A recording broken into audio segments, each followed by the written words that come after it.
50% nilai Anda pada saat ICO itu kan di backup di emas. Kita gunakan, Anda harus paham ya, 50% nilai Anda membeli Nagaya pada tahap ICO digunakan untuk beli emas.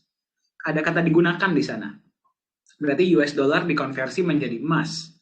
Ya, berarti senilai dengan nilai US dollar 50% ketika Anda beli. Itulah kenapa emas ini dilihat sebagai asuransi, dikeluarkan sampai terjadi apapun. Tapi perspektif Anda rubah. Sampai terjadi apapun, bukan sampai ya, jika terjadi apapun, ya, jika terjadi apapun, minimal ada 50%. Ya, kalau Anda invest beli koin lain, jika terjadi apapun, hilangnya berapa? 100%.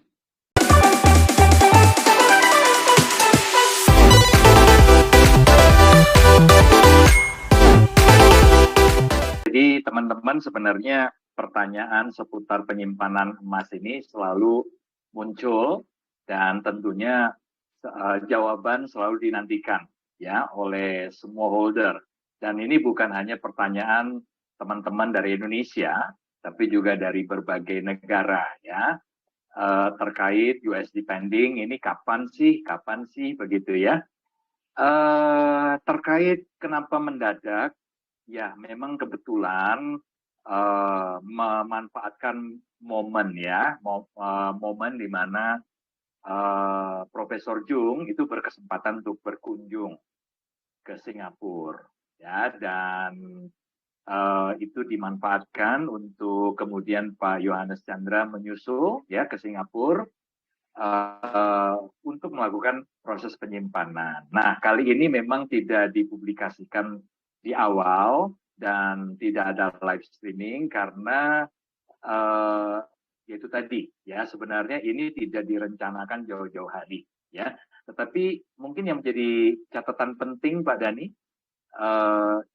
ini adalah satu bentuk komitmen ya. Jadi penyimpanan emas ini bukan sesuatu yang harus selalu kita jadwalkan ya. Setiap kali ada peluang di mana Pak Yohanes Chandra sebagai CEO dan juga Profesor Jung sebagai CPDO dan juga yang bertanggung jawab lah ya untuk Nagaya di Korea Selatan ya berkesempatan waktunya bisa bertemu maka itu akan segera mereka langsung turun lah ya melakukan penyimpanan ya. Nah tentunya teman-teman yang ya berkeinginan kalau bisa suatu hari kita juga bisa diajak begitu ya. Teman-teman ditunggu saja ya. Semoga dalam penyimpanan berikutnya entah di bulan November atau di bulan Desember atau kapan ada kesempatan di mana para holder ini bisa diajak.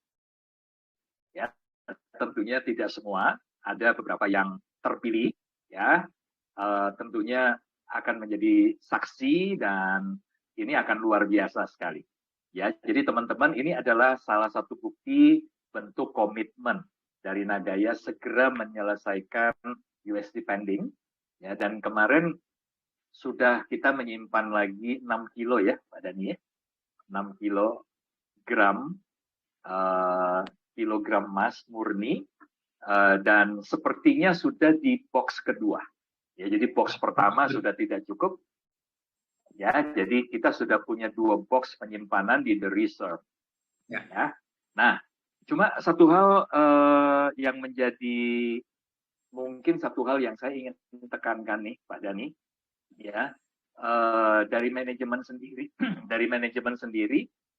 sebenarnya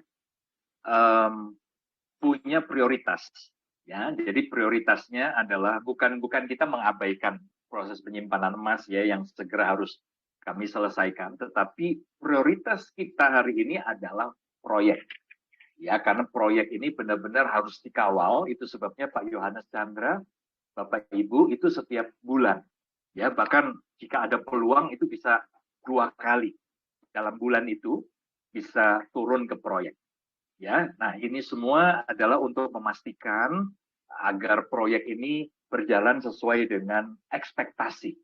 Ya, Pak Yohanes ini tipikalnya seperti Pak Jokowi ya, Pak ya. Jadi kalau Pak Jokowi itu kan beliau bukan seorang presiden yang duduk di di bangku istananya lalu kemudian hanya terima laporan kanan kiri. Beliau pasti ngecek, check and balance, ya. Jadi beliau itu bukan tipikal pemimpin yang cuma terima laporan puas begitu, tapi harus dicek, ya, diturun sampai ke bawah. Nah, Pak Yohanes juga seperti itu. Nah, kenapa prioritasnya di proyek? Karena kita tahu bahwa proyek adalah jantungnya, ya, jantungnya Nagaya. Kenapa? Karena seperti ini ya teman-teman, kalau USD pending belum dikonversi jadi emas, dia kan tetap di situ sebagai nilainya ya sama seperti emas, ya, sebagai backup. Hanya memang masih dalam bentuk US dollar. Nah, tetapi yang membuat nantinya cadangan emas Nagaya bertambah itu adalah dari proyek, ya. Jadi kalau jantung proyek ini sehat, maka kita bisa pastikan penambahan emas dari waktu ke waktu itu akan terus terjadi. Ya, belum lagi benefit yang Anda terima sebagai pemegang Nagaya, setiap bulan Anda berkesempatan untuk menerima profit sharing dari proyek. Ya, jadi karena ini jantungnya, selama jantungnya berdenyut, maka kita bisa pastikan Nagaya akan terus bertumbuh, berkembang dengan sehat. Ya, jadi teman-teman itu adalah prioritas, ya, dan tanpa mengabaikan, artinya tanpa kita kesampingkan pentingnya untuk kami segera menyelesaikan tanggung jawab di masalah USD pending dikonversi ke emas.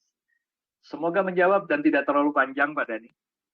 Jelas, Pak. Sangat jelas. Sepertinya saya sudah tidak perlu tambahkan lagi ya, karena sudah clear. Ya, jadi bagi Anda, bagi teman-teman yang sedang memperhatikan ya, Anda harus memahami bahwa jantung dari perusahaan itu adalah proyek. Ya, karena dengan proyek performanya maksimal, benefit yang diberikan kepada holder pun maksimal, Anda lebih tenang, betul? Lebih nyaman. Nah, dengan Anda lebih nyaman, ya, apa yang terjadi? Nilai aset akan jauh lebih stabil. Nah, benar yang Pak Yunias katakan, bukan berarti penyimpanan emas itu bukan sesuatu yang prioritas ya, bukan. Tapi bukan yang utama pada saat ini. Karena kita juga mesti memperhatikan situasi dunia ya. Apakah kondusif untuk pergi ke sana dan untuk menyimpan. Ya, terus kemudian apakah semua dari manajemen bisa ada di sana? Ya, itu ada beberapa faktor. Dan ada yang pernah bilang sama saya, Pak, kalau misalkan ada yang pernah tanya ya, Pak ya. Kalau misalkan nggak disimpan dalam emas, berarti nggak ada backupnya dong. Gimana kita tahu kalau misalkan nggak disimpan dalam emas ada backupnya? Saya selalu bilang seperti ini, Pak. Ingat ya, 50% nilai Anda pada saat ICO itu kan di backup di emas. Kita gunakan, Anda harus paham ya, 50% nilai Anda membeli Nagaya pada tahap ICO digunakan untuk beli emas.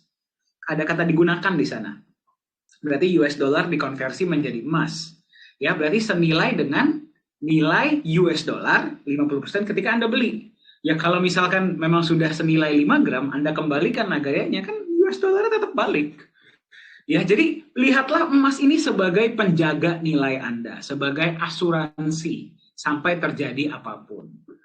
Ya, tahunya dari mana? Ya sudah, Anda beli hari ini, habis 10 menit atau 5 menit, kalau memang senilai dengan 5 gram, kembalikan coba. Keluar nggak? 50%-nya. Silahkan dicoba. Ya, kalau dia bilang, Pak, tapi saya rugi dong lah. Ya, itu ya seperti itulah konsepnya. Itulah kenapa emas ini dilihat sebagai asuransi, dikeluarkan sampai terjadi apapun. Tapi perspektif Anda rubah. Sampai terjadi apapun, bukan sampai ya, jika terjadi apapun, ya, jika terjadi apapun, minimal ada 50%. Ya, kalau Anda invest beli koin lain, jika terjadi apapun, hilangnya berapa? 100%. Nah, ya, jadi itu adalah perubahan perspektif yang harus Anda pahami. Ya, jadi di Nagaya ini Anda harus ingat, sebagai CEO, Pak Yohanes tidak bisa berpikir jangka pendek. Dia harus berpikir jangka panjang. Sangat panjang. Jadi ada banyak hal yang harus dipertimbangkan. Tapi pasti yang harus Anda pahami adalah semua hal yang dipertimbangkan itu untuk kebaikan Anda sebagai holder. Semoga menjawab. Ya, sudah dijawab tadi oleh Pak Yunias. Saya hanya menambahkan sedikit. Baik, Pak. Pertanyaan selanjutnya ini cukup menarik, Pak, karena berhubungan dengan isu, ya, isu akan terjadinya resesi tahun depan. Ya, soalnya sekarang kalau Anda perhatikan YouTube, Anda lihat semua ngomongin resesi. Anda buka WhatsApp, semua broadcastnya resesi. Anda lihat berita resesi. 2023 katanya akan menjadi tahun yang kelam. Ya, saya pernah baca satu jokes, Pak, ya, katanya tahun 2023 akan sangat gelap, bahkan PLN pun tidak bisa jadikan lebih cerah katanya. Ya. Oke, kok serem banget gitu ya. Ya, dan banyak dari bahkan holder kita dan yang belum holder pun khawatir, Pak. Iya. Ya, jadi pertanyaannya seperti ini. Dibagi menjadi dua bagian. Pertanyaannya seperti ini, Pak. Nanti mungkin kita boleh jawab sama-sama, ya. Pak Dani, saya mendengar katanya kan tahun 2023 akan ada resesi besar-besaran. Ya. Pertanyaan yang pertama adalah bagaimana Nagaya sebagai perusahaan, ya, sebagai perusahaan akan minimalisir resiko ini. Dan yang kedua, bagaimana Nagaya sebagai aset bisa menjadi solusi bagi para holdernya menghadapi resesi. Jadi dua bagian, Pak, pertanyaannya, Pak. Kita sebagai perusahaan bagaimana, kita sebagai aset bagaimana menjadi solusi bagi para holder dan calon holder. Bagus, Pak, pertanyaannya ya. Bagus banget. Bagus banget. Nah, silakan, Pak. Gimana, Pak? Kira-kira, Pak? Jadi kalau ini dari perspektif saya, ya, dari perspektif kita juga, saya, Pak Dani, kita semua bukan seorang ahli di bidang ekonomi yang bisa menganalisa kondisi market dan juga resiko-resiko yang dihadapi, ya, khususnya terkait resesi, seperti yang banyak diprediksi, ya, oleh beberapa orang, ya, mulai dari expert, Pak, orang yang memang latar belakang keilmuannya di bidang ini, maupun yang expertnya dadakan, ya. Jadi cukup banyak hari ini memang kalau di YouTube dan sebagainya, di channel YouTube saya pun muncul, Pak, di mana di lini masa saya, ya, biasanya itu pasti akan ada prediksi-prediksi. Apalagi ini kan mau akhir tahun, Pak. Biasanya mulai ramai diperbincangkan. Walaupun mungkin kadang-kadang melakukan itu untuk meningkatkan viewers ya, Pak, ya. Mungkin juga, ya. Ya, tapi kalau kita lihat memang selalu saya pikir selalu akan ada dua pandangan, ya, setiap kali berbicara tentang resiko terjadinya resesi. Cara melihat resiko resesi tersebut berbeda-beda, ya. Jadi menurut saya tidak ada yang bisa dikatakan analisa paling benar, ya. Apakah betul ataukah justru menjadi sebuah peluang, ya. Yang pasti, Pak Dani, yang pasti saya melihat bahwa di setiap resesi memang ada, Pak, perusahaan-perusahaan atau bahkan individu yang jatuh tiba-tiba ketika dia di posisi puncak karena resesi, dia jatuh, ya, perusahaannya bangkrut, ya, sebagai individu mungkin jatuh miskin, itu terjadi, ya. Tetapi, Pak, yang menarik di setiap resesi itu juga selalu muncul, Pak, ya, orang-orang kaya baru, ya, yang sukses, ya. Nah, saya pikir kalau ada orang berkata bahwa hidup itu seperti roda berputar, makanya jangan sombong, ya. Yang di atas bisa jadi di bawah bisa jadi di atas, ya. Kalau terkait yang tadi proses dari resesi tersebut dan harus kehilangan banyak hal, tetapi juga justru menjadi peluang baru bagi orang-orang yang bisa memanfaatkan resesi itu, justru dia bangkit, ya, dia meraih sukses, ya. Nah, yang terpenting di sini adalah apapun situasinya kita harus siap, ya. Kenapa? Karena seperti yang tadi saya sebutkan, di setiap resesi pun ternyata ada peluang baru. Ya, nah sukses itu adalah bertemunya kesiapan dengan kesempatan, dengan peluang. Ya, saya sering kali gambarkan peluang itu, opportunity itu bersayap. Ya, jadi biasanya datang itu dalam sekelebat ya waktu. Nah, hanya orang yang siap, yang bisa melihat peluang, kemudian menangkap peluang itu dan menggenggam erat, ya. Lalu kemudian karena kesiapannya, lalu kemudian dia memanfaatkan peluang itu untuk sukses, maka dia akan menjadi orang-orang yang berhasil. Ya, jadi yang terpenting adalah di setiap situasi kita harus mempersiapkan diri lebih baik. Ya, tentunya persiapan ini terkait juga dengan apa ya? Ya, harus banyak mau belajar dari apapun lah proses dalam kehidupan ini, tantangan, kita harus mau kerja keras, belajar dari kegagalan-kegagalan kita, termasuk juga belajar dari kegagalan orang lain, ya, nggak hanya belajar dari suksesnya orang lain, tapi juga bagaimana mereka berproses dan banyak mengalami kegagalan sampai mereka bangkit. Ya, itu saya rasa salah satu hal yang harus benar-benar kita persiapkan. Nah, sehingga ketika peluang-peluang kesempatan datang, kita sudah matang. Ya, dan kita bisa berselancar di tengah-tengah gelombang resesi itu justru bukan tenggelam, tapi kita berada di puncak sukses kita. Ya, nah terkait dengan persiapan kita sendiri perusahaan, ya, dan bagaimana kita sebagai sebuah aset. Teman-teman, justru di sini saya melihat peluang yang luar biasa di Nagaya, karena kalau kita bicara Nagaya sebagai sebuah perusahaan, ya, yang menarik adalah kita ini adalah perusahaan teknologi, ya, yang secara spesifik, ya, kita membangun kalau kita bicara produk dari teknologi ini adalah teknologi blockchain, ya, produknya kripto yang kita bangun dan kita jalankan di atas sistem blockchain atau jaringan blockchain sendiri. Dan kita tahu bahwa teknologi ini sedang hype. Jadi itu yang pertama. Yang Anda perlu garis bawahi adalah kita sedang ada di dalam sebuah industri yang sedang hype, yang diprediksi sampai beberapa tahun ke depan ini akan menjadi sebuah peluang, ya. Karena semua industri apapun itu sedang mengarah ke sana.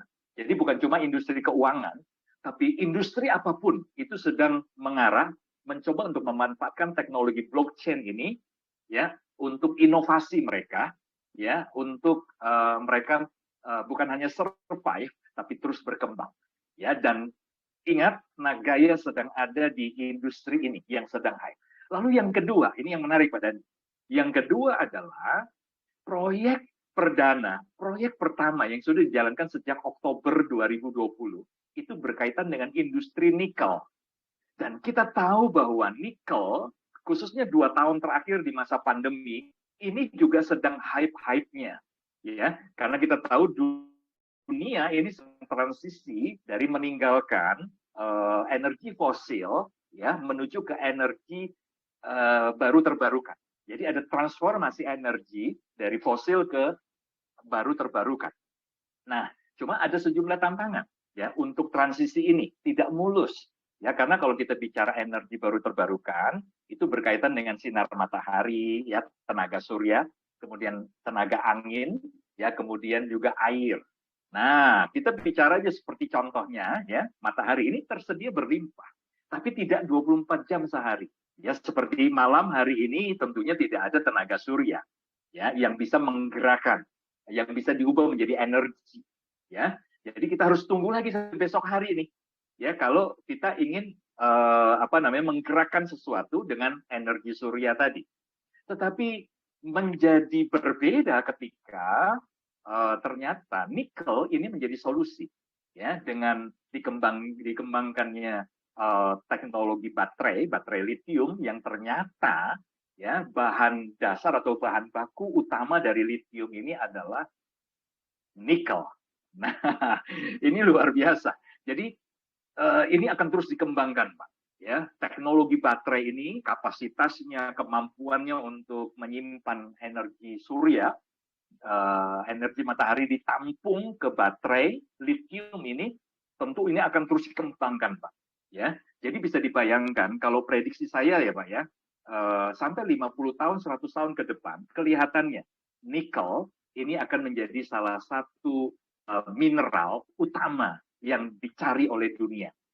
Ya, dan yang menarik sekali lagi bukan cuma kita sedang hype ketika kita bicara blockchain-nya, tetapi juga kita sedang hype ada di industri yang sedang hype yaitu nikel. Ya, jadi kalau bicara peluang, Pak, justru ini adalah sebuah kesempatan, ini adalah sebuah peluang yang tidak boleh kita sia-siakan. Ya, jadi yang saya mau katakan adalah Anda semua beruntung, teman-teman, ya, ada di sebuah kapal yang benar-benar fokus di dua industri yang sedang hype, ya, yang menurut saya dua ini justru jauh dari yang namanya resesi, ya, ketika perusahaan itu ada di industri ini dan dikelola dengan tepat, maka 2023 saya rasa perusahaan-perusahaan yang ada di dua industri ini tidak akan mengalami masa-masa gelap. Oke, semoga menjawab, Pak Dhani. Wow, mantap ya. Sebenarnya sudah sangat terjawab ya, sudah sangat terjawab dari Pak Yunias. Simpelnya adalah dalam setiap sesuatu yang terlihat seperti sebuah masalah besar ya, tantangan besar itu pasti ada sebuah peluang. Ya, saya setuju sekali Pak ya, kalau misalkan kita perhatikan ya, setiap kali resesi terlihat seperti sangat kelam ya. Dunia tuh seperti, waduh, semua orang pada komplain. Tapi sebenarnya kalau misalkan diperhatikan, banyak juga yang ujung-ujungnya muncul sebagai pemenang. Ya, justru mereka tiba-tiba jadi kaya raya lah, jadi sejahtera karena mereka bisa melihat peluang. Ya, karena mereka bisa melihat sesuatu yang tidak bisa dilihat oleh mayoritas dari masyarakat di luar sana. Jadi intinya adalah Anda bisa melihat peluang tersebut atau tidak. Ya, simpelnya begini, kalau Anda, ya ini mungkin menambahkan tadi yang Pak Yunias sampaikan ya. Ya mungkin mohon izin saya tambahkan sedikit Pak. Ya. Silakan Pak, silakan. Seperti ini. Saya selalu quote ini ya setiap kali kalau misalkan setiap kali saya menyampaikan sesuatu tentang Nagaya, saya pasti quote ini dari Albert Einstein ya. Kalau Anda ingin mendapatkan hasil yang berbeda, Anda juga harus berani melakukan hal yang berbeda. Kalau Anda ingin mendapatkan sesuatu yang tidak bisa didapatkan oleh mayoritas orang-orang, Anda juga harus berani melakukan sesuatu yang tidak dilakukan oleh mayoritas orang-orang di luar sana. Logik ya. Kalau Anda lakukan hal yang sama, Anda akan mendapatkan hasil yang sama. Justru insanity atau kegilaan adalah melakukan hal yang sama seperti orang lain, tapi berharap mendapatkan hasil yang berbeda. Simple, ya. Berarti kalau kita mau dapat hasil yang berbeda, kita juga harus melakukan hal yang berbeda. Ya, kalau kita mau mendapatkan sesuatu yang hanya bisa didapatkan oleh 1% masyarakat dunia, kalau Anda ingin mendapatkan hasil yang hanya bisa didapatkan oleh 1% masyarakat dunia, Anda harus bisa berpikir seperti 1% masyarakat dunia. Saya setuju sekali, ya. Setiap resesi itu pasti ada peluang, ya. Tidak mungkin yang namanya uang itu hilang dari muka bumi. Dia hanya berpindah. Ya, kalau Anda paham analogi ini, resesi ini Anda bisa gunakan sebagai peluang untuk Anda menjadi sejahtera setelah resesi ini selesai. Ya. Uang itu tidak hilang. Uang hanya berpindah dari kantong satu orang ke orang lainnya. Ya, cuman bedanya kalau tidak sedang terjadi resesi, perpindahan uang ini terjadi secara kecil, secara mikro. Ya, bedanya ada kayak contohnya misalkan Anda beli barang. Ya, Anda beli barang kan cuma tukeran. Anda dikasih barang, Anda kasih uang ke dia. Jadi uang itu cuma berpindah kantong dari satu kantong ke kantong orang lain. Paham ya? Masuk akal ya? Bedanya adalah ya, seorang pebisnis itu menciptakan sebuah sistem, sebuah produk, dia mendistribusikan produk tersebut dan dia pikirkan sebagaimana caranya agar perpindahan uang dari kantong ke kantong lain itu terjadi secara masif. Masuk akal ya? Sistem itu terjadi agar perpindahan tersebut terjadi secara masif. Nah, resesi itu perpindahan uang dari kantong satu orang ke orang lain yang terjadi secara lebih masif lagi, secara makro. Ya, justru Pak, saya pernah baca satu quote yang menurut saya ini merubah perspektif saya. Ya, justru pada saat resesi lah orang-orang kaya baru akan diciptakan. Setuju? Pada saat resesi lah orang-orang kaya baru diciptakan dan orang-orang yang sudah kaya tambah kaya. Pada saat resesi. Ya, justru ya kalau dikatakan oleh Rothschild itu dulu salah satu bankir paling kaya di dunia, Pak. Dia bilang belilah ketika sedang ada darah di jalanan. Buy when there is blood on the streets. Jadi ketika semuanya kelihatan lagi, waduh, ya dunia seperti ini, justru itulah kesempatan Anda. Nah, sekarang bagaimana caranya Anda bisa mengetahui? Ya, bagaimana caranya Anda bisa mengetahui? Anda bisa menjadi, sebenarnya ini kan transformasi ya Pak ya, cuman perubahan cara pikir. Ya, bagaimana caranya Anda, bukannya justru uang keluar dari kantong Anda, tapi justru setelah resesi ini selesai, ya, kita nggak tahu tahun berapa ya, kita nggak tahu resesi ini akan sedalam apa, dan kita nggak tahu resesi ini akan selesainya kapan. Ya, intinya adalah setelah resesi ini selesai, bagaimana caranya Anda justru bukan jadi bagian orang-orang yang kehilangan uang, kehilangan pekerjaan dan sebagainya, justru Anda menjadi orang-orang segelintir kelompok individu manusia yang justru untung dari resesi. Itu yang Anda harus bisa tanamkan dalam diri Anda.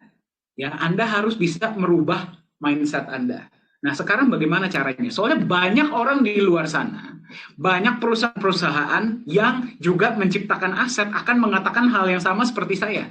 Seperti Pak Yunias, justru resesi itu saatnya Anda beli. Ya, justru resesi lah saatnya Anda keluarkan uang. Justru resesi saatnya Anda buy. Pertanyaannya, apa yang Anda buy? Apakah berarti semua yang memberikan janji seperti itu Anda buy? Ya, saya selalu bilang seperti ini, Pak. Jangankan aset-aset di luar sana ya, Nagaya pun, kalau Anda belum paham, jangan beli. Ya, Nagaya pun kalau Anda belum paham, jangan beli. Nah, berarti kan yang paling penting kan Anda harus pahami. Ya, pertanyaannya adalah tadi yang pertama, bagaimana caranya Nagaya sebagai perusahaan ya, Nagaya sebagai perusahaan ini bisa meminimalisir resiko terhadap resesi. Dan yang kedua, bagaimana Nagaya ini bisa menjadi solusi. Betul ya? Bagi para holder. Nah, kita coba jawab yang pertama dulu. Ya. Sebenarnya dua pertanyaan ini saling terikat, saling bergantung. Sekali lagi, kami bukan pakar ekonomi, ya, kami bukan pakar keuangan, ya. Jadi semua yang kami berikan ini purely opini ya. Semua yang kami berikan ini purely opini, Anda boleh ambil, Anda boleh tidak ambil, dan ini bukan advice keuangan. Anda tolong lakukan due diligence Anda sendiri, Anda lakukan do your own research sendiri, dan Anda buat keputusan berdasarkan diri Anda sendiri. Ini hanya sebuah, apa ya Pak Yunias ya, sebuah saran, masukan. Sekali lagi, kami bukan financial expert, tapi kita ngomong logika sekarang. Kita ngomong yang pertama ya, bagaimana Nagaya sebagai perusahaan akan meminimalisir ya dampak dari resesi. Sebenarnya dua hal ini saling terikat. Kalau Nagaya sebagai perusahaan bisa bertahan atau justru menang setelah resesi selesai, ya berarti Nagaya ini aset yang bisa meminimalisir, yang bisa menjadi solusi buat Anda dong. Kalau sebagai perusahaan aja dia nggak bisa, dia jomplang pada saat resesi, bagaimana dia bisa jadi solusi buat Anda? Ya, sekarang kita jawab dulu Pak yang pertama Pak. Kalau misalkan Anda perhatikan, resesi itu sebenarnya bukan dimulai tahun depan. Resesi itu sudah terjadi dari beberapa tahun yang lalu. Anda sadar nggak sih? Resesi itu sudah terjadi dari beberapa tahun yang lalu. Ya, cuman ya gara-gara lagi trending aja semua orang berbicara, wah tahun depan akan seperti ini, tahun depan seperti itu. Siapa dari Anda yang dari mulainya pandemi ini terdampak dari situasi ekonomi yang terjadi? Kehilangan pekerjaan kah? Atau kehilangan uang Anda nilainya drop lah, segala macam. Siapa yang terkena dampak? Saya pun termasuk terkena dampak. Ada yang di PHK, ada yang tiba-tiba investasinya jatuh tinggi, ada yang para pebisnis Anda yang punya bisnis, Ya, klien mulai berkurang, mereka udah mulai nggak punya buying power. Perhatikan tidak? Resesi itu sudah terjadi dari awalnya pandemi. Ya, betul ya? Nah, sekarang seperti ini. Kalau misalkan kita berbicara tentang Nagaya sebagai perusahaan, Nagaya justru dimulai pada tahun 2018. Ya, 2018. Sekarang sudah tahun 2022. Betul ya? 2018 sekarang sudah tahun 2022. Nagaya survive ketika banyak aset kripto naik, turun, naik, turun, naik, turun. Bukan cuma aset kripto ya. Perusahaan-perusahaan yang quote to quote muncul menjadi diva, bisa menawarkan apa namanya benefit-benefit yang sangat luar biasa besar. Mereka hilang, Nagaya masih ada dan tetap stabil berjalan. Betul? Sampai sekarang buktinya masih ada. Ini sudah tahun 2022. Kalau misalkan Anda perhatikan, riset menunjukkan average, rata-rata aset kripto umurnya 1,25 tahun kalaupun mereka masih ada. Nagaya sudah 4 tahun. Ya, Nagaya sudah 4 tahun. Itu saja sebenarnya sudah menunjukkan, ya, kita survive 4 tahun terakhir di mana situasi dunia, bahkan kita nggak usah ngomong resesi ya, bayangkan seluruh dunia lockdown, bisnis semuanya drop, tidak ada bisnis yang survive, kecuali bisnis yang menawarkan janji-janji manis, itu naik. Karena semua orang butuh solusi. Ya, tapi mereka naik, mereka pun turun dengan sangat cepat. Nagaya tetap ada sampai hari ini, tahun 2022. Apa strateginya? Apa yang membuat Nagaya kok bisa survive? Yang paling pertama dan yang paling penting adalah visi dari CEO kita. Kalau CEO Anda, Pak Yohanes Chandra, nggak bisa berpikir jangka panjang, ini perusahaan udah nggak mungkin ada sekarang. Ya, kalau Anda pernah jumpa dengan beliau, ya, nego sama Pak John itu, boleh tanya Pak Yunias, nego sama Pak Yohanes itu paling susah. Paling susah. Kenapa? Gara-gara dia berpikir jangka panjang. Kadang-kadang saya sering berdebat dengan beliau. Kenapa? Gara-gara secara jangka pendek ini solusi yang baik, tapi beliau bilang, kamu nggak bisa lihat apa yang saya lihat. Saya bisa melihat 5, 10, 20, 30, 50 tahun ke depan nih perusahaan mau kemana. Ya, jadi percayalah sama saya. Dan benar, ya semua yang beliau katakan itu pasti terjadi. Lucunya itu, betul ya Pak Yunias ya? Ya, jadi yang pertama adalah CEO itu bisa nggak berpikir jangka panjang. Ya, itu yang pertama. Yang kedua, itulah kenapa ada yang namanya backup emas. Ya, itulah kenapa ada yang namanya emas. Sekarang saya tanya lagi sama Anda, sebagai Anda yang paham kripto ataupun nggak paham kripto, di dunia kripto tidak ada keharusan aset kripto itu harus di backup emas, betul? Ya, tapi kenapa Nagaya mesti 50% dana di ICO digunakan untuk beli emas? Sampai terjadi apapun, bahasanya beliau kan pasti, sampai terjadi apapun, minimal ada emas, minimal ada emas, minimal ada emas.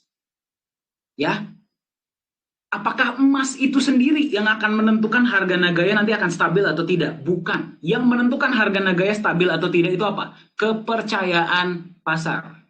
Betul? Kepercayaan Anda sebagai holder. Kalau Anda tenang dan nyaman sebagai holder, harga pasti relatif stabil.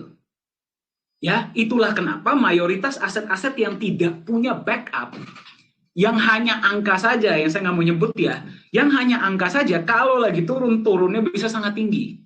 Kenapa? Bukan gara-gara aset itu sendiri, tapi gara-gara market semuanya bimbang. Market khawatir. Ini kalau udah turunnya bisa setinggi apa ya? Bisa nggak dia naik lagi? Itulah kenapa ada emas. Emas itu sendiri tidak menentukan naik turunnya aset, tapi kepercayaan Anda sebagai holder. Dan dengan di backup emas, Anda akan jadi lebih tenang. Minimal apapun terjadi, ya, gue masih punya emas kok. Betul tidak? Ya, dengan Anda memahami itu, dengan Anda mengetahui itu, Anda tidak akan membuat keputusan yang tergesa-gesa. Ya, sampai apapun terjadi dengan Nagaya, minimal Anda akan lebih rasional. Betul? Ya, beda kalau misalkan Nagaya itu tidak di-backup oleh apapun. Ya, Nagaya itu kosong, isinya cuma misalkan ya kita sih enggak ya, jangan pakai Nagaya deh. Misalkan aset lain yang kosong, nggak ada isinya, cuma jualan janji. Ya, berarti kan Anda kan menaruh kepercayaan Anda terhadap orang yang memberikan Anda janji tersebut kan. Ya, ya namanya manusia, betul nggak? Ya, tergesa-gesa terjadilah panic sell. Ketika panic sell nilai aset turun. Jadi itulah kenapa ada emas. Ya, kalau Anda perhatikan 3 resesi yang terakhir, ya Anda boleh googling. 3 resesi yang terakhir itu terjadi di tahun berapa? Yang pertama itu di tahun 1982. Catat. Yang kedua 1991. Yang ketiga tahun 2009. Anda lihat harga emas bagaimana?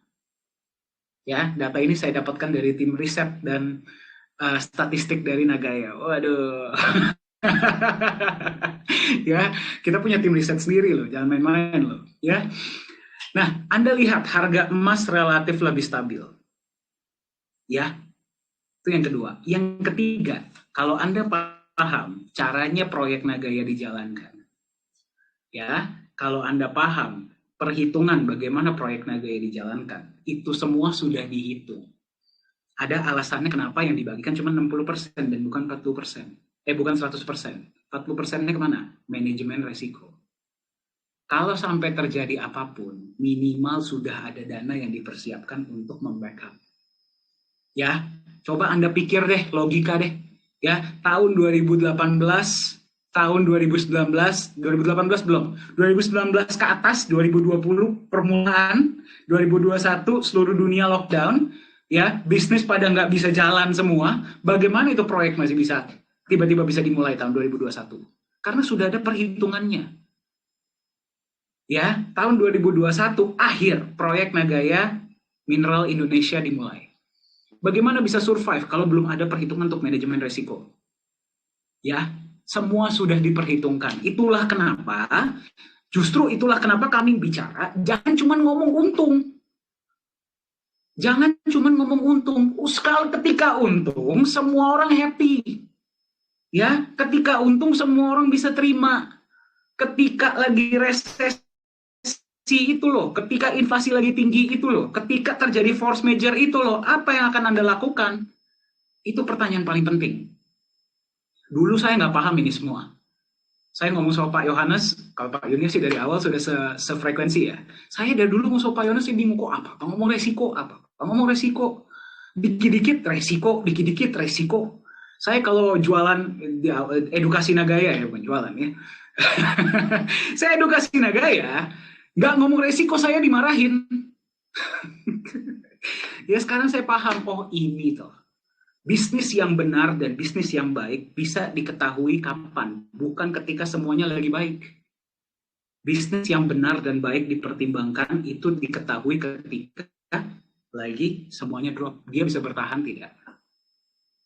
Ya, itu dari sudut pandang perusahaannya. Itulah kenapa ada yang namanya manajemen resiko. Ya, kita bukan cuma ngomong keuntungan, ada yang namanya manajemen resiko. Semua sudah diperhitungkan. Ya, seorang pebisnis yang baik, ketika semuanya lagi baik, semuanya lagi bagus, dia akan persiapkan. Jika suatu saat, bukan jika, ketika, karena kalau naik pasti ada turun. Seorang pebisnis yang baik, ketika semuanya lagi naik, dia akan persiapkan ketika nanti terjadi penurunan, ketika nanti terjadi resesi. Ya, jadi Anda jangan khawatir, dari sudut pandang perusahaan semua sudah dihitung. Nah, sekarang bagaimana dengan sudut pandang Anda sebagai holder? Kan katanya kan bagaimana Nagaya bisa menjadi solusi? Ya, pertanyaannya, definisi Anda solusi itu apa? Anda harus jelas. Ya, banyak orang yang datang ke Nagaya bertobat, Pak, saya bertobat, Pak. Saya sekarang mau di Nagaya saja. Ya, apa yang dikejar? Saya beli hari ini, besok bisa dapat apa ya, Pak? Ya mendingan jangan di Nagaya, Anda belum bertobat berarti. Ya, Anda harus jelas maksud solusi itu apa?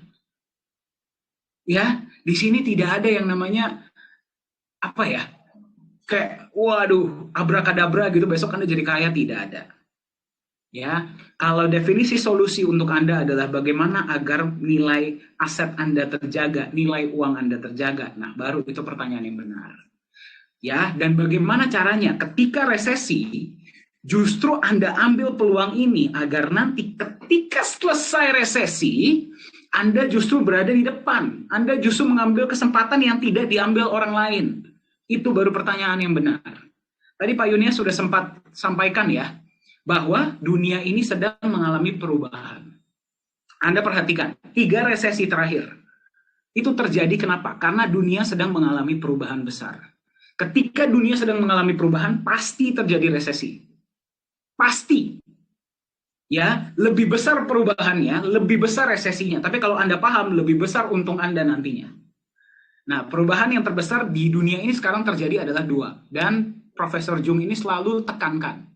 Ya, yang pertama perubahan terbesar adalah perubahan dari analog menjadi digital. Ya, jadi semuanya sedang mengarah ke digital. Semuanya mengarah ke digital. Semua mengarah ke digital. Dan salah satu apa ya? Revolusi dalam dunia digital itu adalah blockchain. Ya, kenapa? Gara-gara dia tidak bisa dihack. Ya, dengan blockchain ini berarti semuanya sama rata. Ya, dan dia bisa ditransaksikan di seluruh dunia. Itulah indahnya teknologi kripto ya. Jadi yang pertama, revolusi besar sedang terjadi di dunia itu adalah analog menjadi digital. Yang kedua adalah renewable energy. Ya, kita sedang mencoba menyelamatkan bumi dari global warming. Betul? Jadi, tadi yang Pak Yunus sudah sampaikan, teknologi, ya, kita bersyukur ya, Tuhan ini sangat baik. Tiba-tiba nikel meledak dan pas bisnis yang dijalankan Nagaya, proyeknya ada di nikel. Ya, nah sekarang berarti kita bukan cuma bertanya tentang survival. Kita bukan cuma berbicara tentang menyelamatkan diri kita. Ya oke, secara nilai Nagaya bisa mengamankan nilai uang. Tapi bagaimana caranya Anda bisa mengambil kesempatan ini agar nanti ketika selesai resesi justru Anda sejahtera. Ya berarti Anda harus jangan melawan arus. Anda harus ikutin arusnya. Justru ketika arusnya ini masih baru mulai, Anda harus berada di depan. Anda harus ambil peluang ini. Nah, jadi tadi ada 2, analog menjadi digital dan renewable resources, menyelamatkan bumi. Nah, Nagaya ada di dua-duanya loh. Bayangkan, dua-dua revolusi terbesar dalam dunia ini yang sekarang sedang terjadi. Nagaya menjadi pionir dua-duanya. Digabungkan menjadi satu, menjadi sebuah aset yang bernama Nagaya. Ya, jadi Nagaya ini sebenarnya kalau misalkan dibilang sama seperti kripto lain juga kurang tepat. Karena Nagaya ini sekarang konsepnya itu menciptakan standar dia sendiri, menciptakan kelas dia sendiri, menciptakan level dia sendiri. Jadi kita tidak mau dibandingkan dengan kripto lain, kita mau menciptakan standar kita sendiri. Nah, kalau misalkan ya yang kita lakukan adalah sejalan dengan perubahan dunia dan kita justru membantu memfasilitasi dunia dari analog mengarah ke digital, ya semuanya nanti akan teknologi. Nagaya sudah melakukan itu, bahkan sudah terlaksana di Korea, dan kedepannya akan ada di negara-negara lain, ya sudah ada bahkan nanti mungkin akan kita bahas sedikit ya. Dan proyek yang kita jalankan happens to be di renewable resource. Dua-duanya loh, berarti kita memfasilitasi perubahan dunia yang sangat besar ini. Ketika resesi sudah selesai, Anda sebagai holder Nagaya, Anda akan menjadi bagian dari teman-teman kita yang kalah ketika justru menang. Nah, itu pertanyaan yang paling tepat. Ya, jadi dari sudut pandang perusahaan, bagaimana itulah kenapa pentingnya ada manajemen resiko. Perusahaan-perusahaan yang terbaik punya manajemen resiko. Dan Nagaya punya manajemen resiko yang sangat luar biasa. Ya, dan bagi Anda sebagai holder, pertanyaannya adalah bukan apa yang akan terjadi ketika resesi. Setelah resesi ini selesai, Anda mau berada di mana? Ya, yang memberikan uang atau yang menerima? Nanti ketika semuanya sudah selesai. Keputusan ada di tangan Anda. Sorry Pak, agak panjang Pak. Tapi semoga menjawab ya. Semoga menjawab tadi yang bertanya, karena menurut saya ini penting, Mbak, ya, karena topik resesi ini sangat sensitif. Ya, Bahkan setuju banyak sekali. holder kita pun yang khawatir. Ya, tapi untungnya kita berada di kendaraan yang tepat, ya, Pak ya. Iya, betul sekali ya. Jadi teman-teman, pertanyaan terpentingnya tadi sudah diajukan, bagaimana dengan Anda? Apa yang Anda akan putuskan? Ya, dari sisi perusahaan, kalau boleh izinkan saya mewakili ya, perusahaan, ya kami punya komitmen ya untuk bukan cuma sekedar mempertahankan inovasi demi inovasi yang akan terus kami kerjakan ya lewat Nagaya Technologies Private Limited ya perusahaan kita, tetapi tentunya ke depan ya Nagaya akan terus membuktikan ya.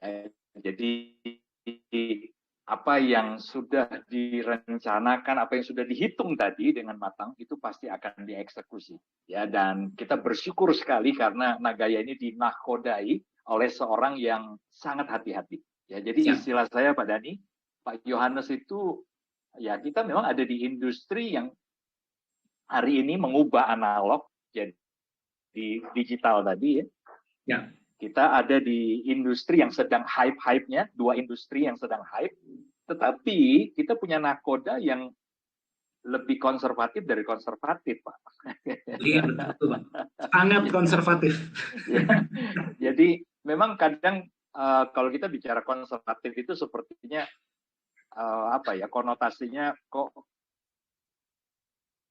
kurang bagus ya. Tetapi saya pikir dalam banyak kasus ya, ketika mengelola perusahaan ya, kalau perusahaan ini dikelola oleh seseorang yang terlalu agresif, Pak, itu juga pasti punya potensi resiko yang jauh lebih tinggi. Ya, tapi ketika ini dikelola dengan sangat hati-hati, jadi konservatif tadi itu dalam pengertian hati-hati. Ya, tadi betul ya yang disampaikan oleh Pak Dani, kalau kita nego dengan Pak Yohanes itu sangat sulit. Bukan karena beliau tidak mendukung perubahan, ya justru karena beliau sekarang ini sedang ada dalam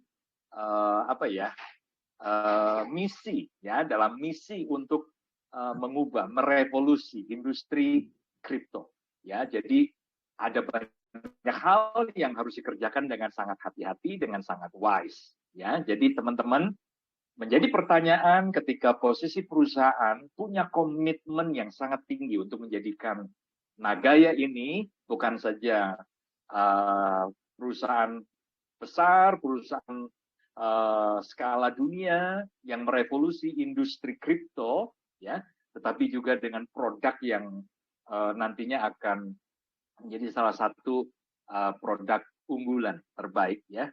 Lalu posisi Anda di mana? Itu pertanyaan paling penting. Ya, sebagian mungkin ada yang berkata begini Pak Dani, ya sudah, yuk buktikan dulu. Oh iya nggak apa-apa, memang posisi kita adalah sedang mengerjakan dan ingin membuktikan semuanya. Tetapi persoalannya adalah ketika semua sudah terbukti dan Anda baru memutuskan, ya bukan terlambat, tapi mungkin saja bisa jadi sudah sangat terlambat. Oke, tapi top Marco top penjelasan Pak Dani tadi. Ya, terima kasih Pak. Terima kasih juga kepada tim riset dan teknologi dari Nagaya ya. Waduh. Nah, jadi Pak sebenarnya Pak setuju Pak ya. Terkadang gimana ya? Saya juga kadang-kadang bingung ya Pak ya menjelaskannya ya. Karena saya pun pernah pengalaman Pak. Saya pun pernah berada di posisi para holder yang ingin semuanya itu serba instan.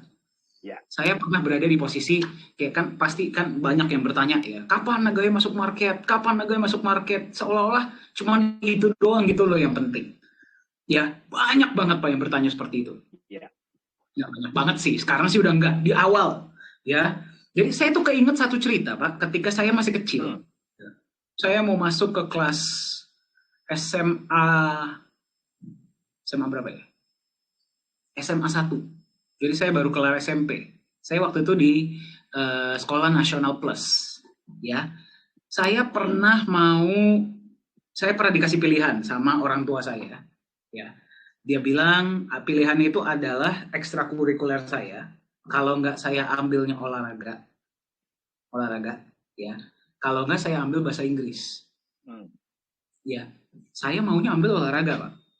Ya semua teman-teman saya pada mau ngambil olahraga, kok masa gue sendiri yang enggak gitu kan. Tapi orang tua saya bilang, enggak, kamu belajar bahasa Inggris. Kamu belajar bahasa Inggris. Ya, wah saya debatnya Pak, debatnya itu aduh luar biasa sama mereka. Nah, memang ya saya ujung-ujungnya ngikutin mereka Pak. Ya pada saat itu saya nggak paham kenapa gitu loh. Nah sekarang Pak, saya sebelum di Nagaya saya adalah seorang trainer ya. Kebetulan puji Tuhan klien saya ada di beberapa negara. Malaysia ada, Vietnam ada, Hong Kong ada. Itu semua Pak gara-gara saya bisa berbicara. Salah satunya adalah saya bisa berbicara bahasa Inggris secara lancar. Ya, tentu ada skill-skill lain yang dibutuhkan ya. Tapi itu adalah salah satu poin plus, Pak. Itu modal. Itu modal. Salah satu dan belajar bahasa itu sesuatu yang butuh kesabaran yang tinggi, butuh praktis, ya. Tentu semua skill butuh. Nah, tapi intinya adalah terkadang kita itu nggak ngerti sesuatu yang memang sudah direncanakan buat kita sampai betul ya, Pak ya? Betul. Bapak punya anak, pasti Bapak pernah ya melakukan hal yang sama untuk anak Bapak. Ya, Ya, betul. itu yang saya rasakan di Nagaya, Pak. Ya, saya pun ketika saya pertama kali, apalagi ya saya pernah punya pengalaman kurang baik di dunia kripto ya. Salah satu saya juga sama ya, soalnya tadi ada saya lihat pertanyaan ya, kapan Nagaya masuk market? Kita udah bosen jawabnya sebenarnya ya. Cuman, cuman simpelnya gini sih Pak, dulu pas saya juga pertama kali, saya juga tanya hal yang sama ke Pak Yohanes, kapan sih kita masuk market? Kayak kita tuh punya apa ya? Kita kepengen merasakan adrenalin yang melihat nilai Nagaya naik tinggi, tiba-tiba meledak gitu kan, seolah-olah wow gitu kan. Tapi terkadang kita tuh nggak paham gitu loh, apa sih sebenarnya yang sedang direncanakan sampai terjadilah resesi. Nah, Pak, tadi kita juga tahu ya Pak ya, banyak holder-holder kita yang dari tahun 2018-2019 kenal dengan Pak Yohanes. Pertanyaannya sama, kapan masuk market, kapan masuk market, kapan masuk market, karena mau dijual. Hari ini mereka kena di sana, kena di sini, kena di sana, kena di sini. Melihat Nagaya masih ada, berterima kasih loh Pak. Iya. Syukur ya, saya kenal Pak Yohanes, syukur saya kenal Nagaya. Ya jadi, Iya, betul. iya betul ya Pak ya. Memang kita harus buktikan dulu. Ya, tapi ketika itu nanti sudah terjadi dan banyak aset-aset pada drop dan Nagaya masih bertahan justru stabil naik, ya. Dan Anda salah satu sebagai holder Nagaya, Anda akan mengetahui kenapa semua hal yang dilakukan oleh Nagaya itu dilakukan. Yeah. Baru Anda akan sadar. Ya, sayang sekali Anda nggak bisa langsung berbicara dan mengenal Pak Yohanes secara langsung, secara pribadi. Kalau Anda kenal dan Anda sering ngobrol sama beliau, Anda akan paham juga. Banyak banget hal-hal yang beliau bilang, ini nanti kejadian. Lu lihat nih ya, ini nanti kejadian. Lu lihat, saya udah catat ada sekitar 5 kali, Pak. Lebih. Iya. Yang dia bilang kejadian. Ya. Jadi kadang-kadang agak membingungkan bisa seperti itu ya. Tapi ya itulah kenyataannya. Itulah bedanya seseorang yang melihat jangka panjang dan cuma berpikir jangka pendek. Itulah kenapa, Pak, kita selalu bilang bagi Anda yang mau carinya jangka pendek, mendingan jangan di Nagaya. Anda buang-buang waktu di sini. Ya, Anda buang-buang waktu. Anda buang-buang uang. Karena Anda akan kecewa. Tapi sekali lagi, kalau Anda ingin menjadi bagian dari sebuah revolusi, ya, ketika nanti transformasi ini sudah sempurna, transformasi dunia ini sudah sempurna terjadi dan Nagaya yang berada di atas, Anda akan bersyukur Anda mengambil kesempatan tersebut hari ini.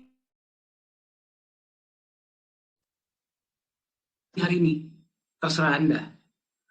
Seperti itu sih Pak yang saya tangkap Pak. Ya, dan juga Pak Dhani yang perlu digarisbawahi dan dicatat oleh semua teman-teman ya. Hari-hari ini ya kita di manajemen ini menerima banyak sekali telepon ya dari kawan-kawan kita yang sebenarnya sudah mendengar konsep Nagaya ini mungkin 2-3 tahun yang lalu. Bahkan sudah ada yang lalu, di awal sekali, 2018. Ya. Maka sebelum kita ya Pak ya? Betul ya, sejak kelahiran Nagaya, atau bahkan bisa dikatakan masih embrio ya, karena website belum ada dan sebagainya. Pak Yohanes Chandra sudah berbicara, menyampaikan informasi ini kepada beberapa koleganya, beberapa teman-teman dekatnya, ya, beberapa orang-orang yang dianggap cukup penting ya di industri atau di dunia bisnis di Indonesia, ya. Tapi apa yang terjadi Pak Dhani? Cukup banyak yang meremehkan, ya, cukup banyak yang memandang sebelah mata terhadap Nagaya dan konsep masa depannya. Tapi hari-hari ini mereka satu persatu mulai merapat, ya, mulai membuka diri. Kenapa? Karena melihat bahwa ternyata, Nagaya masih ada ya. Ya, jadi setelah bahkan mereka mengagungkan, membanding-bandingkan dengan sesuatu yang mereka pegang, sesuatu yang mereka jalankan, sesuatu yang mereka yakini akan memberikan sebuah benefit yang jauh lebih menjanjikan.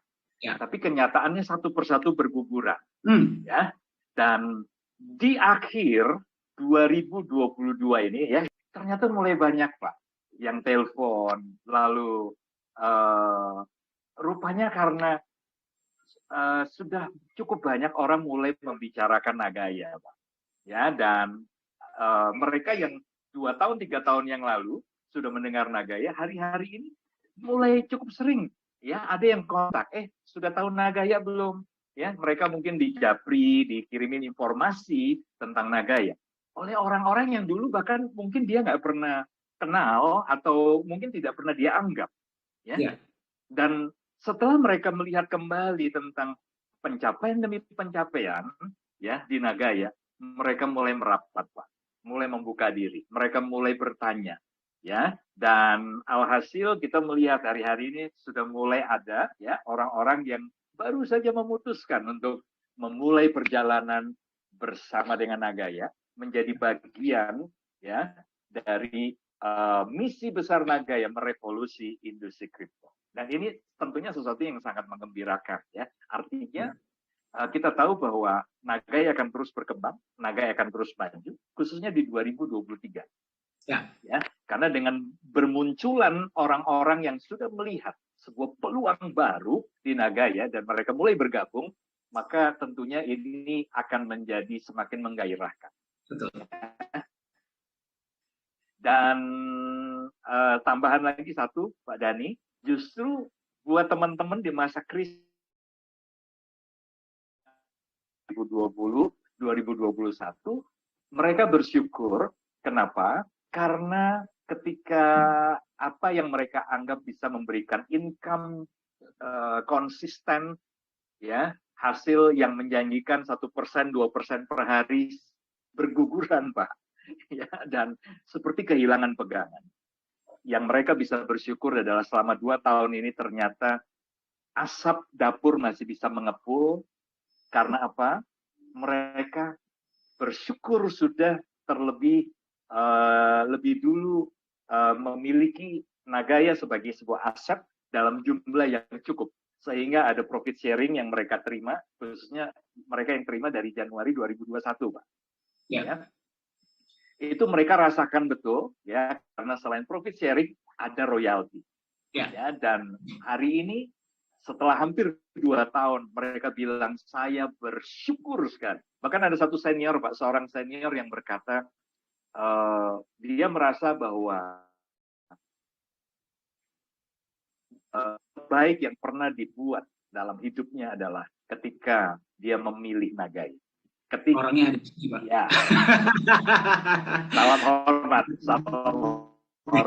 ya. Jadi ketika beliau memutuskan untuk membeli Nagaya ya dalam jumlah yang cukup besar Pak di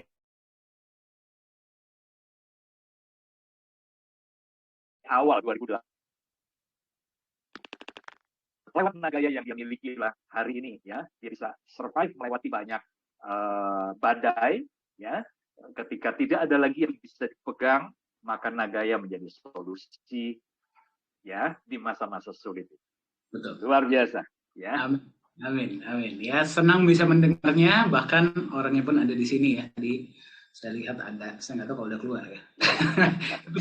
Setuju sekali ya. Jadi ya seperti halnya ya Pak ya. Kalau misalkan ada yang ditawarkan ketika tahun 2004 didatangilah oleh si Mark Zuckerberg, Pak. Ini contoh yang paling sering digunakan oleh Pak Yohanes ya. Ya. Ya, ditawarkan oleh Mark Zuckerberg, mau nggak lo invest di Facebook? Ya, invest lo ya. Ini berarti taruh saham, taruh dana lo. Nggak terima apa-apa lo. Masih bagus di Nagaya masih beli aset, terima benefit proyek ya sambil nunggu ya. Kita beli Facebook, saham Facebook, terima apaan? Ya, ya pada tahap awal yang nggak terima apa-apa, kecuali sudah IPO ya, baru terima dividen. Nah, sekarang yang melakukan itu, waduh, walaupun hanya segelintir ya, ada nggak Pak kira-kira Pak yang ditawarkan sama Facebook bilangnya seperti ini Pak? Ya sudah, kita tunggu saja. Ya, apalagi bisa ngomong begini Pak. Ya sudah, nanti kalau sudah berhasil baru saya beli. Waduh, kalau kalau punya, kalau sanggup ya Pak ya, dia beli saham Facebook sekarang. Ya, kalau tahu dia beli juga tentunya kenaikan yang diharapkan tidak bisa sesignifikan mereka yang beli ketika Mark Zuckerberg baru menawarkan proposalnya. Betul. Bukannya berarti nggak bisa ya, bisa. Cuman kalau Anda membandingkan sama Eduardo Saverin, ya terus habis itu siapa lagi tuh dia punya programmer, saya lupa namanya siapa. Terus habis itu dia punya investor hour, Peter Thiel. Ya, Anda mau beli saham dia, saham Facebook sekarang sama mereka yang nilai asetnya udah miliaran dolar, ya sorry. Ya, sama seperti Anda kasih contoh yang sama. Ya udah, gue tunggu deh, Nagaya udah sukses baru gue beli. Ya mudah-mudahan masih kebeli, itu aja. Mudah-mudahan masih kebeli. Kebeli pun ya sorry ya, beda sama kita-kita yang belinya dari sekarang. Anda pun yang belinya hari ini, ya nggak bisa disamakan sama mereka yang belinya di harga $1. Tapi $1 ke $3 masih oke lah dibandingkan $3 dengan $10.000 gitu satu Nagaya gitu ya, itu jauh banget ya. Jadi Anda masih di tahap awal lah ya. Oh ya, ya sampai dengan kita masuk exchanger ya, percayalah bahwa Anda sebenarnya beli masih di harga murah ya. Nah, tapi semakin lama Anda menunda, semakin lama Anda menunggu, tentunya ada harga lebih mahal lah yang harus Anda dapatkan. Betul sekali. Mungkin ada satu yang terakhir nih Pak. Ya, silakan Pak. Hari-hari ini kan ada kelihatannya teman-teman yang alami masalah nih, ya, dengan proses mereka ketika create voucher lah, ya, kemudian ada error 404. Nah, mungkin saya bisa tampilkan saja Pak, bisa. Boleh Pak, silakan Pak, silakan. Ya, boleh akses dulu Pak. Oh iya, saya belum kasih Bapak akses ya. Share screen-nya, ya. Oh, sorry Pak. Oke, silakan Pak. Oke, jadi teman-teman mungkin seperti ini ya. Jadi ada teman-teman yang menghadapi kendala. Jadi ketika sedang proses sesuatu ada error 404 ya, atau kemudian katakanlah ya, Anda membuat voucher, create USD top up voucher, kemudian ada pesan error seperti ini ya, create already in progress ya, atau ketika Anda mau redeem atau melakukan aktivitas lain ya, ada tulisan session expired ya, please try relogin. Nah, sebenarnya ini kurang lebihnya ya, pesan error yang seperti ini terkait dengan karena Anda mungkin saja sedang membuka beberapa ya semacam ini ya, beberapa aplikasi Nagaya ya, Anda masuk ya, jadi semacam ini Anda buka, kemudian buka lagi, jadi belum sempat sign out ya, belum sempat log out atau sign out ya, Anda buka lagi. Jadi ada beberapa halaman yang terbuka dan isinya sama. Anda melakukan proses login berkali-kali ya. Nah, jadi kalau sudah seperti ini teman-teman ya, katakan saja Anda buka terakhir, login terakhir di sini, lalu Anda create voucher, kemungkinan pesan error tadi akan muncul ya. Jadi ini sebenarnya dalam rangka tim IT kita meningkatkan sistem keamanan ya. Jadi ketika sistem keamanan itu kita tingkatkan, tentunya mungkin akan ada beberapa perubahan yang Anda rasakan. Salah satunya adalah ini, ya. Jadi solusinya bagaimana? Ya, ini baik di website maupun di handphone Anda, di browser, coba diperhatikan. Kalau sudah terbuka seperti ini di close saja. Ya, jadi yang pertama di close, ya, sisakan satu, ya, atau di close semuanya. Ya, ditutup semuanya, baru kemudian Anda login kembali. Ya, harusnya ketika itu Anda lakukan, maka problem yang tadi sudah akan teratasi. Tapi bagaimana seandainya, ya, seandainya setelah Anda sudah close semua, problem ini masih muncul. Jadi pesan LD 44 atau Anda disuruh katanya waktu Anda sudah habis, Anda diminta untuk sign out dan login kembali, ya. Jika itu pesan itu masih ada setelah Anda close seperti ini, ya, ini di close semua tapi masih muncul, maka solusi terakhir, ya, coba Anda masuk, ya, ini diklik di sini, ya, ada titik 3 di sini, termasuk kalau di versi Android, ya, Google Chrome atau browser yang lain, ya, Anda pergi ke menu, lalu ada setting.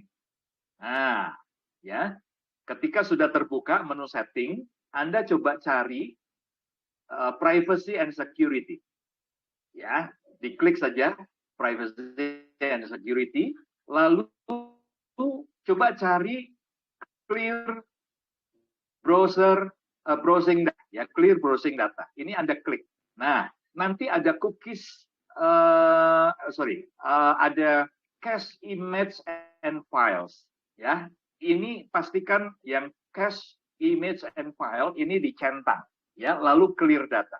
Yang lain-lain boleh sekalian, ya, cookies dan lain-lain, ya. Tapi mungkin kalau untuk yang browsing history supaya tetap tidak kehilangan historinya, ya, ini boleh saja dihilangkan.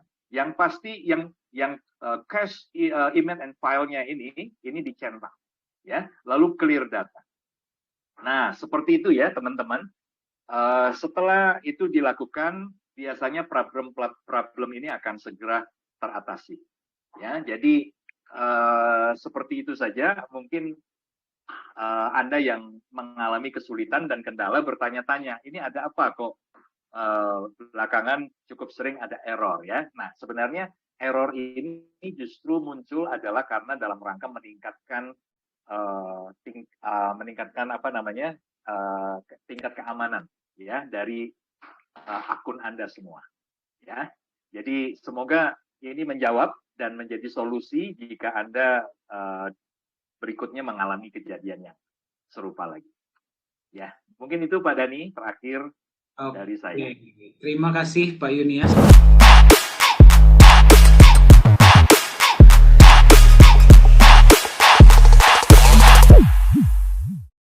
Halo semuanya, selamat datang di Nagaya Family Tim Benilu. Perkenalkan, nama saya Mr. Benilu.